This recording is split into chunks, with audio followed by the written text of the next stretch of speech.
My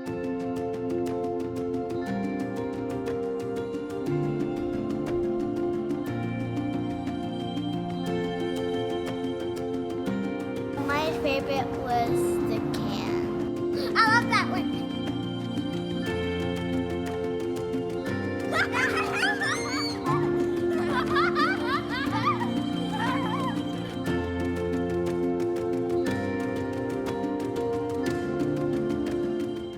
What's something you enjoyed about it when we took it on location? The size of this little light.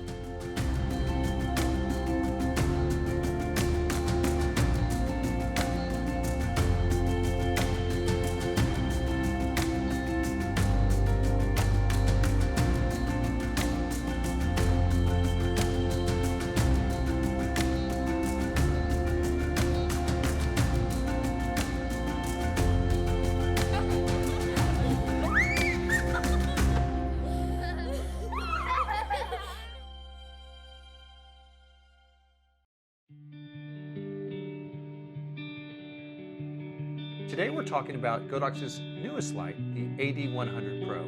Dad, what's something you enjoyed about it when we took it on location? The size of this little light. It's so portable. In fact, when you compare it to some of the other lights within the Godox ecosystem, you have the AD300 Pro, which obviously puts out more power, but it's got a bigger size to it. The next light that it's comparable to would be the 200 Pro, and we've put the round head on because that's the most equivalent comparison. And then of course you've got the V1, which is also comparative to the AD100 Pro because of the fact that they're almost equal in their watt seconds. Yes.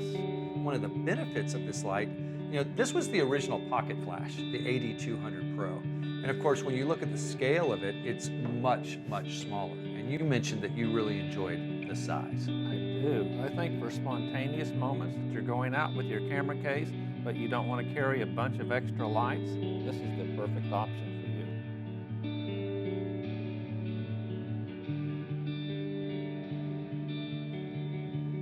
you. Shooting in a tight space can be challenging, especially if your equipment takes up a large or heavy footprint. So we began our lighting setup using a small umbrella mounted to an AD100 Pro hidden behind the door frame. Two things immediately became apparent. We wanted a separation light on the girl in the red shirt to provide some depth and dimension. We also wanted to supplement the light fall off for the girl on the stairs. So we put an amber gel, grid, and barn doors on the backlight. And for the fill light, we used an S2 bracket with a larger reflector grid combo. Once lit, it was time for everyone to have fun. Let the spontaneity begin.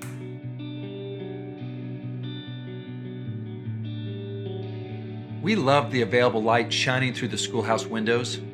So to complement what was already naturally occurring, we used 3 accent lights. Barn doors on the main light helps focus our lighting on her face and upper body, while the hair light uses a snoot to brighten up her ponytail and back. It's the fill light that's sitting in the corner on top of some furniture, pointed upward and using the diffusion dome, that reduces the overall contrast within the scene. This helps this type of accent lighting to produce beautiful form and not draw attention to itself.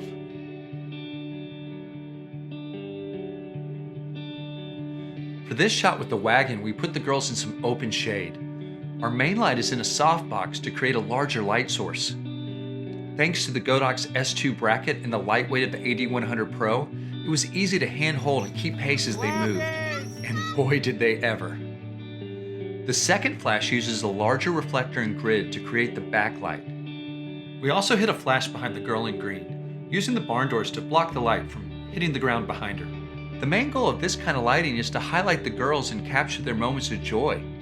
Secondarily, we also wanted to balance the overall scene. The key is that we needed to be quick and nimble. We used color and light direction to create the mood and atmosphere for this indoor concept. Compared with the cooler blue tones from the other room, the lamp's naturally warm tones provide us a visual focal point. We used a snoot and amber gel on the main flash.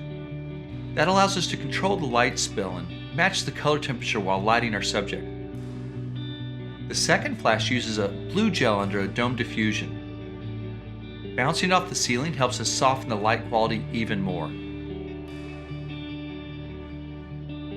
We loved how lightweight, compact, and portable the AD100 Pro was to use on location. Thanks for taking the time to watch, like, and share this video. If you found it helpful, check out Godox's official YouTube page, full of great content to help you learn and grow.